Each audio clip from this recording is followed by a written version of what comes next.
Hello students, कैसे हैं आप सब लोग। लास्ट टाइम हम लोगों ने बेटा डिस्कस किया हुआ है डी एन एफ लॉ के अंदर मैग्नेटिक प्रॉपर्टीज।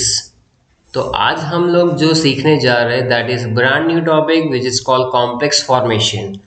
और अगर आप लोगों ने आगे के वीडियोस नहीं देखे हुए हैं तो प्लीज़ आप वो वीडियो पहले देख लीजिए, क्योंकि तभी आपको आज का वीडियो जो है बहुत ही अच्छे से समझ में आएगा।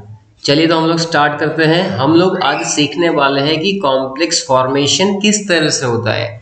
तो आपने अगर इसके बाद वाला चैप्टर देखा होगा तो उसका टाइटल है कॉम्प्लेक्स कंपाउंड, या तो उसको कोऑर्डिनेट कॉम्प्लेक्स कंपाउंड भी कहते हैं। जैसे हम लोग सीधा आगे बढ़ते हैं कि कुछ एग्जाम्पल्स है यहाँ पर, जैसे कि ये देखो FeCN6 3 माइनस है, FeCN6 4 minus, CuNH3 4 2 plus, ZnNH3 4 2 plus. तो ये सारे जो है वो क्या है, कॉम्प्लेक्स कंपाउंड के कुछ एग्जाम्पल्स है बेटा। तो ट्रांजिशन मेटल जो है वो इतने ज्यादा कॉम्प्लेक्स कंपाउंड क्यों बनाता है, और उसको ये कॉम्प्लेक्स कंपाउंड बनाने के बाद उसकी जो प्रॉपर्टीज है उसमें क्या क्या चेंजेस आते हैं। तो complex compounds are those which have metal ion link to the number of negative ion और neutral molecule having lone pair of electron. तो चलिए मैं आपको एक नए पेज में ले जाकर सिखाता हूँ। तो आप देख सकते हैं कि मैंने एक एग्जाम्पल लिया हुआ है यहाँ पर जिसका नाम है K4FeCN6। K4FeCN6 नाम थोड़ी हुआ, ये तो उसका फॉर्मूला है। तो पोटेशियम फेरोसाइनाइड है बेटा, इसका नाम जो है वो मैं लिख रहा हूँ यहाँ पर, पोटेशियम फेरोसाइनाइड, फेरोसाइनाइड बराबर है। तो ये जो नाम है, इसके अलावा इसके और भी नाम है, जैसे कि पोटेशियम हेक्सासाइनोफेरेट 2, इसका यूपीएससी नाम है। तो इसमें आप देख सकते हैं कि Fe जो है वो एक ट्रांजिशन मेटल आयन है जिसके साथ Cn ने क्या किया हुआ है, वहां पर बॉन्ड बनाया हुआ है। तो कौन सा बॉन्ड है, it is called coordinate covalent bond. तो Cn वहां पर क्या है बेटा, लिगेंड है। क्या है, लिगेंड।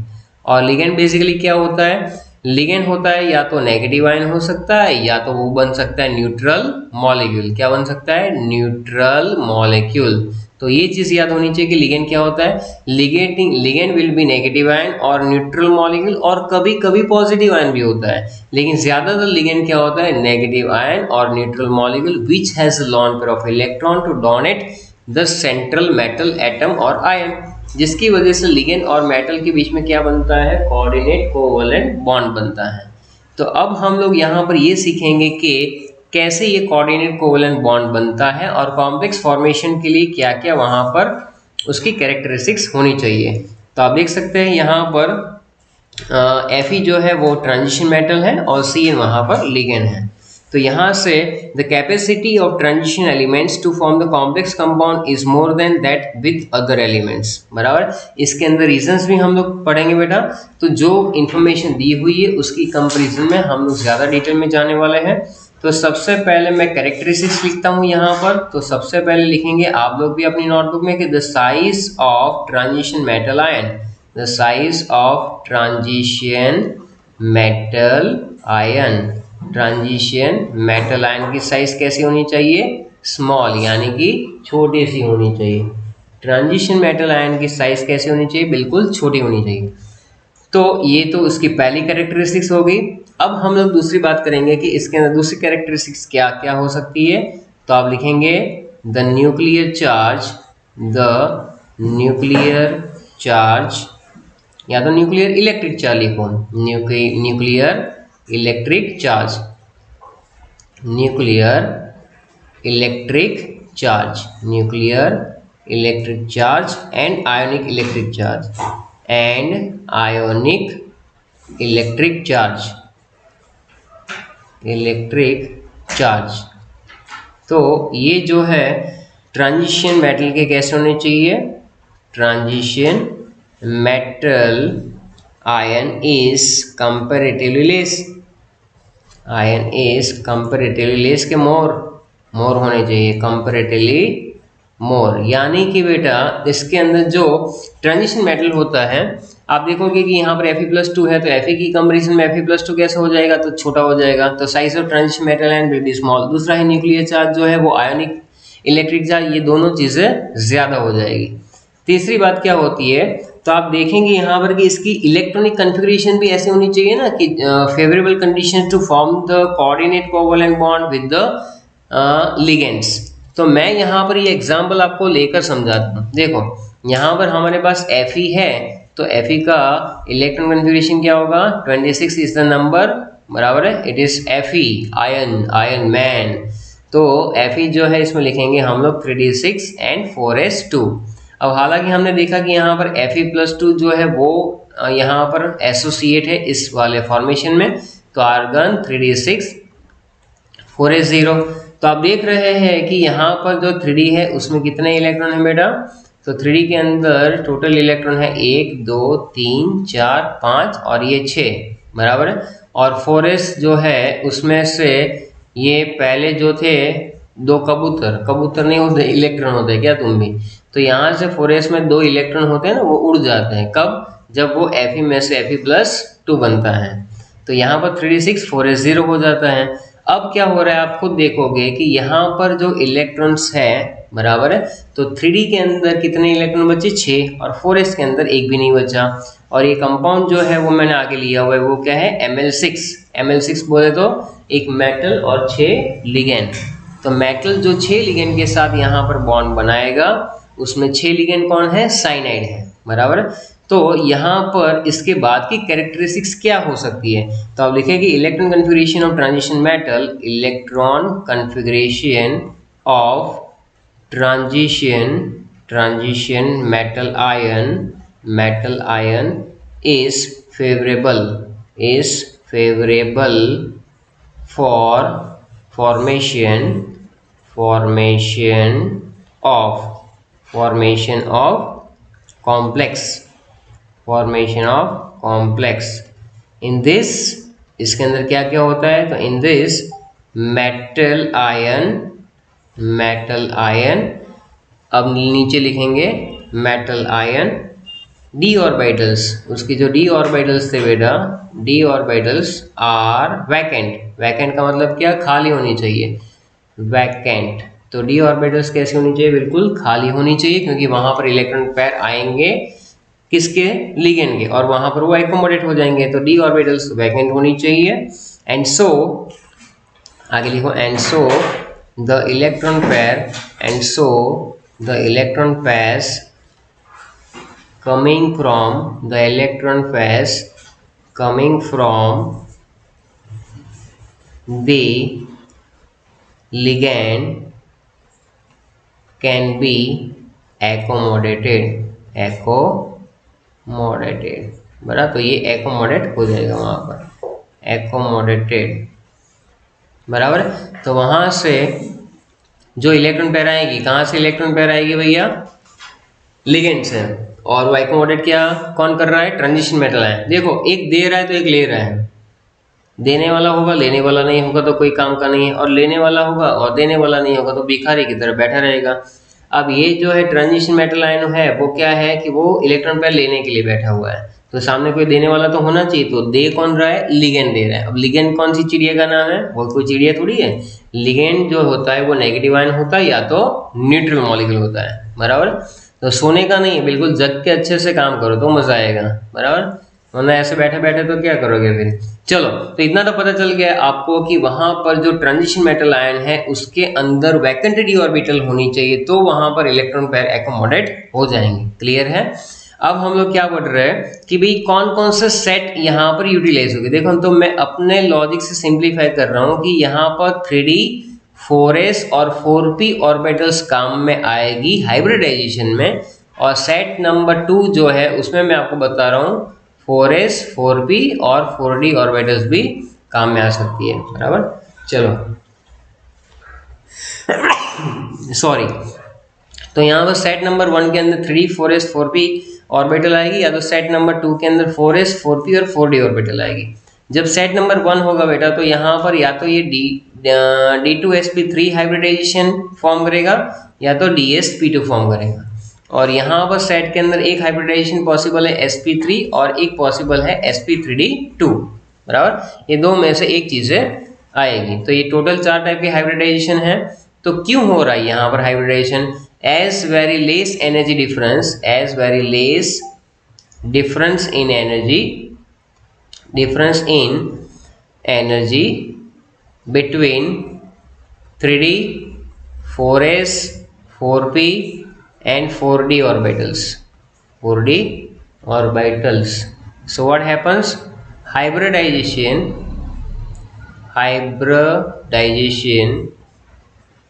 of different types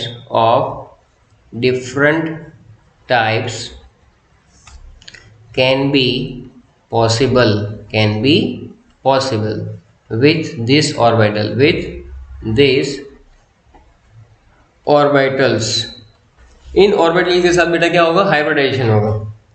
क्योंकि देखो 3d और 4s और 4p की एनर्जी बहुत अलग अलग होती है, आपने पढ़ा हुआ है ये n+l के रूल के अकॉर्डिंग।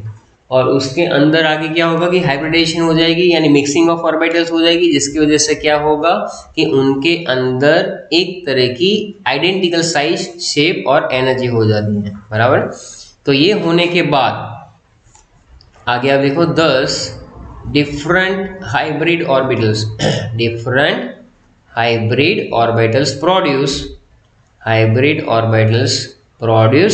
जो प्रोड्यूस होती है are helpful in the formation of complex compound बनाने के अंदर ये काम में आ जाएगा। बिल्कुल सही है। चलिए आगे क्या है? Due to formation of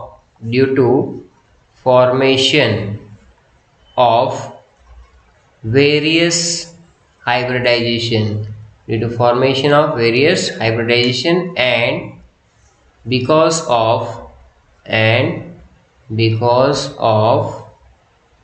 coordinate covalent bonds। बेटा ये जो फॉर्मेशन होता है अलग अलग हाइब्रिडाइजेशन के थ्रू और कोऑर्डिनेट कोवैलेंट बॉन्ड बनते हैं, तो ये कोऑर्डिनेट कोवैलेंट बॉन्ड कैसे होते हैं? दे आर डायरेक्शनल, यानी उनकी कुछ डायरेक्शन भी होती है। ऐसा नहीं कि कोई इधर लिख दिया कोई इधर लिख दिया, कहीं पर भी ड्रॉ कर दिया तो नहीं हो जाएगा। एक प्रॉपर डायरेक्शन होते हैं, या तो स्क्वायर प्लेनर हो गए या तो टेट्राहेड्रल हो गए, इस तरह से शेप आएगा। तो different type of geometrical shape, different types of geometrical shape containing complex compound can be formed।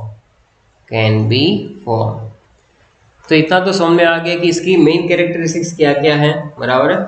तो एक तो उसकी जो साइज होती है वो छोटी होनी चाहिए, न्यूक्लियर चार्ज और आयनिक इलेक्ट्रिक चार्ज ज़्यादा होना चाहिए। तीसरी बात है कि इसके अंदर लेस एनर्जी डिफरेंस होना चाहिए। लेस एनर्जी डिफरेंस होते हुए ये क्या कर देगा? इंटरमिक्स होकर एक नई ऑर्बिटल्स बनाएगा, जिसको हम लोग हाइब्रिड ऑर्बिटल्स कहेंगे। उसकी एनर्जी सिमिलर होनी चाहिए। और ये जो एग्जिबिट करता है ना ऑक्सीडेशन स्टेट, तो ट्रांजिशन मेटल आयन क्या करेगा? Exhibit various oxidation states and that's why various types of compound can be formed। तो बस इतना था, ये हमें याद रखना था। अब आप देख सकते हैं यहाँ पर ये कॉम्प्लेक्स फॉर्मेशन में क्या क्या समझाया हुआ है। तो आप देखेंगे कि जितने भी कंपाउंड्स है यहाँ पर दिए गए, इसके एक्सप्लेनेशन में क्या लिखा है? पहला point, comparatively smaller size and their metal ions, जो मैंने आपको समझा दिया। देयर हाई आयनिक चार्जेस, तो फर्स्ट एंड सेकंड अगर फुलफिल हो जाता है, they have large size by charge by size ratio. मान लो कि Fe+2 की बात कर रहे थे, Fe+2 का चार्ज +2 है और उसकी जो आयनिक साइज होती है उसका जो रेशियो होता है वो कैसा होना चाहिए? हाई होना चाहिए। तीसरी बात यहाँ पर क्या है? Availability of vacant d orbitals so that this orbitals can accept the lone pair of electron from the ligands. बस इतनी तीन बातें मेन है। अगर आप ये लिख लेते हो तो भी मार्क्स मिल जाते हैं, लेकिन यहाँ पर गुजरात बोर्ड के अंदर मैंने आपको सिखाया वो 6 पॉइंट लिखोगे तो बहुत ही अच्छे से मार्क्स मिलेंगे, बराबर।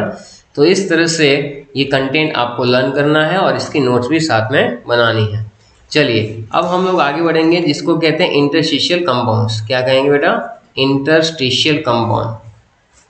तो जैसे इसका नाम वैसे इसका काम है कि इंटरस्टिशियल कंपाउंड यानी क्या? तो सबसे पहले हम लोग यहाँ पर डिस्कस वही कर रहे हैं कि इंटरस्टिशियल कंपाउंड्स कैसे आते हैं, कैसे इसको फॉर्म किया जाता है, बराबर है। तो ज़रा ध्यान से देखेंगे। सबसे पहले क्या लिखा है वो बेटा, पॉइंट की transition metal forms large number of interstitial compounds in which small atoms such as hydrogen, carbon, boron, nitrogen occupy the empty space। तो यहाँ पर क्या मैं आपको समझाना चाहता हूँ कि देखो, यहाँ पर अगर मुझे आपको समझाना है इंटरस्टिशियल कंपाउंड्स, बराबर। तो सबसे पहले ग्राफ फिगर ड्रॉ करेंगे हम लोग, ग्राफ फिगर ड्रॉ करेंगे। क्या कैसे करेंगे, तो आप देखो यहाँ पर सबसे पहले मैंने ये ड्रॉ कर दिया एक बॉक्स, और ये बॉक्स के अंदर क्या है, सबसे पहले बेटा ये ट्रांजिशन मेटल के एटम्स हैं, वो सॉलिड स्टेट में होते हैं, जैसे आपने बीसीसी एफसीसी वो सब पढ़ा ना फर्स्ट चैप्टर में, वैसे ही। अब यहाँ पर जो होता है ये स्पेस होता है, ये बीच में जहाँ जहाँ जगह है ना उसको हम लोग क्या कहेंगे, या तो वॉइड कहेंगे या तो इंटरस्टिशियल साइट कहेंगे बेटा, बराबर है, या तो उसको होल कहेंगे, बराबर है। तो होल के अंदर तुम्हें नहीं बिठाऊंगा, चिंता मत करो। ये होल जहां पर है वहां पर क्या क्या आएगा वो भी मैं आपको बताऊंगा। तो सबसे पहले क्या लिखेंगे हम लोग, तो यहाँ पर आप लिखेंगे ये भाई atoms in solid state of transition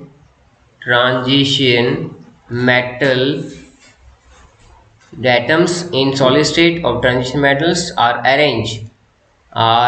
arranged in a definite crystal structure।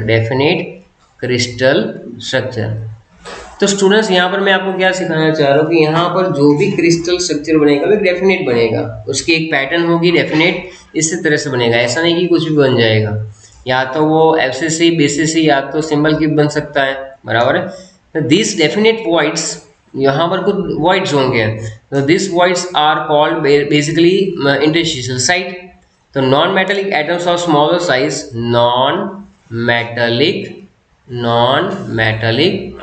atoms of small size, non-metallic atoms of small size, जैसे कि कार्बन होना, नाइट्रोजन होना, बोरॉन होना, बराबर है, या तो हाइड्रोजन होना। तो ये सारे जो है इट कैन बी easily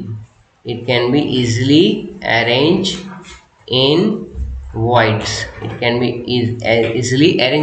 यानी कि वो voids के अंदर easily arrange हो जाएंगे, बराबर है। तो नॉन मेटेलिक एटम्स जैसे कि हाइड्रोजन, कार्बन, नाइट्रोजन, बोरॉन, ये सारे के सारे जो है इजीली वहां पर एकोमोडेट हो जाएंगे। तो क्या होगा, उसकी वजह से हमें जो मिलेगा उसको कहेंगे इंटरस्टिशियल कंपाउंड्स। क्या कहेंगे, interstitial compounds. This can be easily arrange in the voids of crystal structure, ऐसा लिख दो, voids of crystal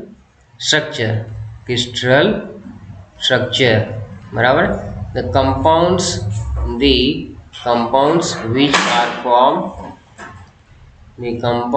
which are formed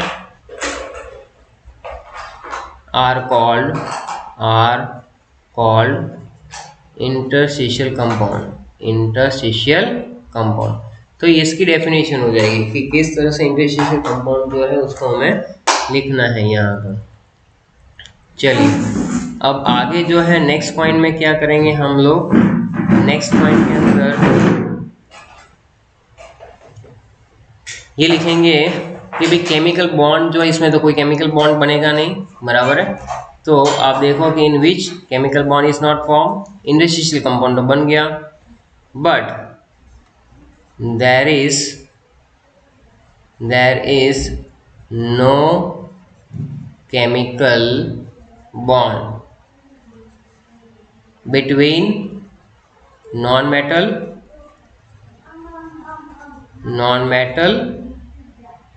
and metal atom।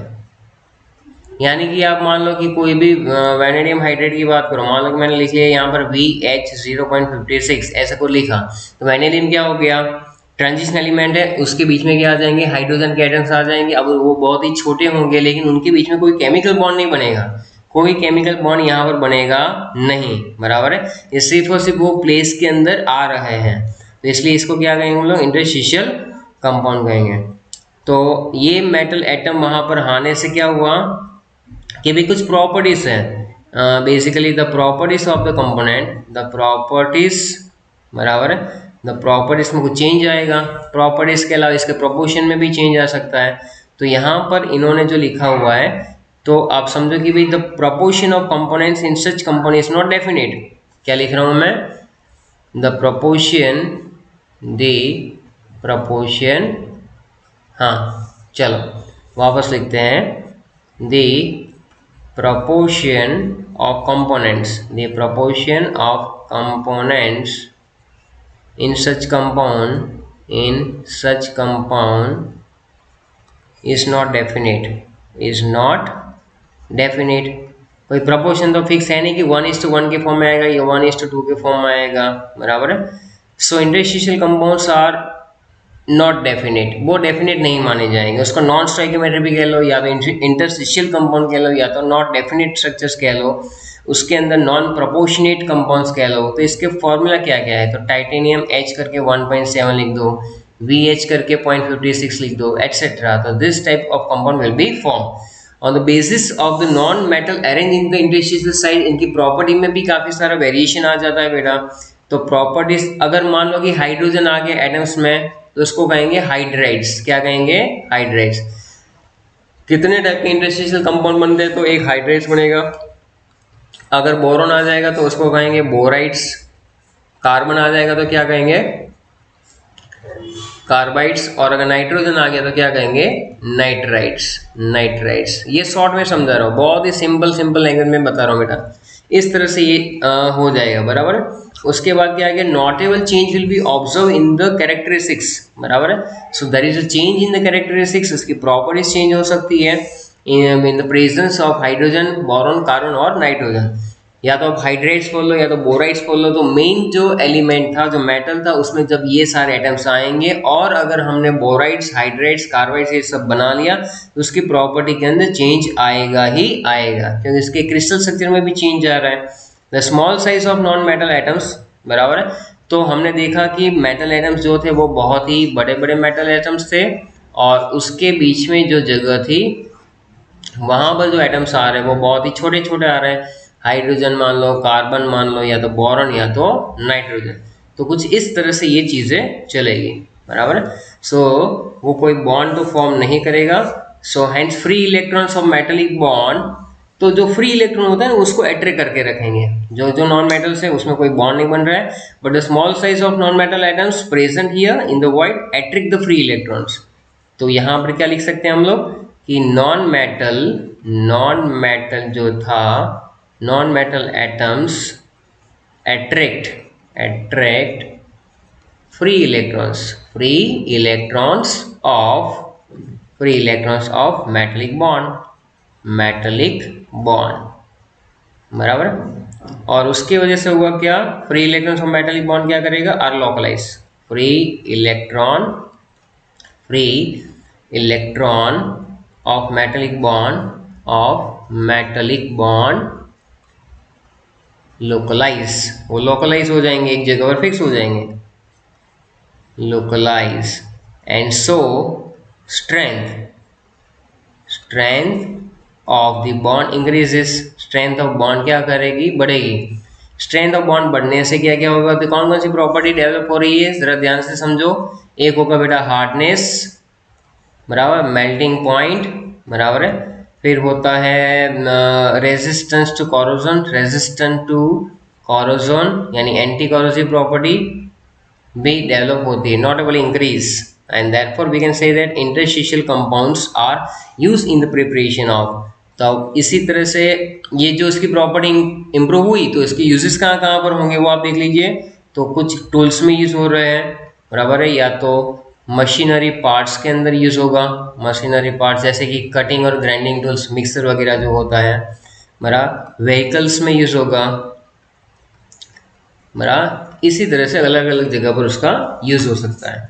और हम लोग अगर छोटे छोटे फॉर्मूला लिखे तो वैनेडियम नाइट्राइड है या तो Fe3n, इस ये बहुत इंपॉर्टेंट है, इसमें से MCQ आता ही आता है। Fe3n बराबर है वो बनाएगा Fe3C बनाएगा, फिर बनाएगा Mn3C, या तो Cr3C2 बना लेगा, या तो टाइटेनियम कार्बाइड बना लेगा, या तो वैनेडियम ब्रोमाइड बना लेगा, या तो क्रोमियम बोराइड्स बना लेगा, ब्रोमाइड नहीं सॉरी बोराइड। तो इस टाइप के जो इंटरस्टिशियल कंपाउंड बनते हैं ये हमें सीखना है। चलिए, तो बहुत ही अच्छे से आप सीख रहे हो यहाँ पर, बराबर। इंटरस्टिशियल कंपाउंड के अंदर क्या है बेटा, the transition metals form large number of interstitial compounds in which small atoms such as hydrogen, carbon, boron, nitrogen occupy the empty space, जैसे मैंने अभी आपको बताया। यहाँ पर कुछ एग्जाम्पल्स हैं, and the bonds in them are neither typically ionic और नॉर कोवेलेंट। ये बॉन्ड या तो आयोनिक नहीं होगा या तो कोवेलेंट भी नहीं बनेगा। Some of the important characteristics will be there.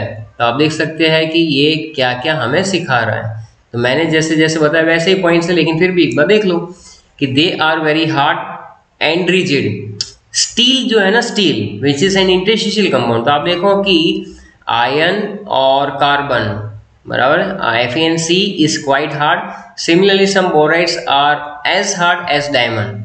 तो बोराइड जो इसकी हार्डनेस जो है डायमंड से थोड़ी सी कम, बाकी डायमंड जितनी ही होती है। They have high melting point and higher than those of pure metals, यानी कि जो कभी आप बोराइड्स बनाओ, कार्बाइड बनाओ, तो उसकी मेल्टिंग पॉइंट प्योर मेटल से ज्यादा होगी।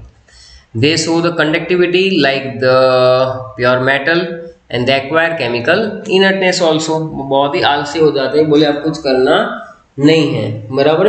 तो इस तरह से हम लोगों ने जो सीखा हुआ है वो इसके ऊपर बेस है बेटा। ये जो मैंने आपको बताया था इंटरस्टिशियल कंपाउंड की कहानी, उसके अंदर ये इस तरह से बनता है। आप देख सकते हो कैसे बन रहा है। तो फॉर्मेशन ऑफ इंटरस्टिशियल कंपाउंड के अंदर क्या होगा, तो ये सारे जो बड़े बड़े एटम्स है वो किसके हैं, मेटल। और इंटरस्टिशियल वॉइड्स के अंदर जो आ रहे हैं वो क्या है, बेसिकली कार्बन, नाइट्रोजन, बोरॉन या तो हाइड्रोजन। लेकिन एलॉय के अंदर क्या होता है कि एटम्स ऑफ मेटल की जगह पर दूसरे एटम्स ऑफ मेटल्स आ जाएंगे, तब हम उसको एलॉय के फॉर्मेशन के अंदर पढ़ेंगे, बराबर। तो ये एलॉय फॉर्मेशन की कहानी है, जहाँ पर अब हम लोग इसके बाद वाले लेक्चर में इसको देखेंगे, बराबर। तो एलॉय फॉर्मेशन के लिए मिलते हैं नेक्स्ट लेक्चर के अंदर। तब तक के लिए थैंक यू वेरी मच।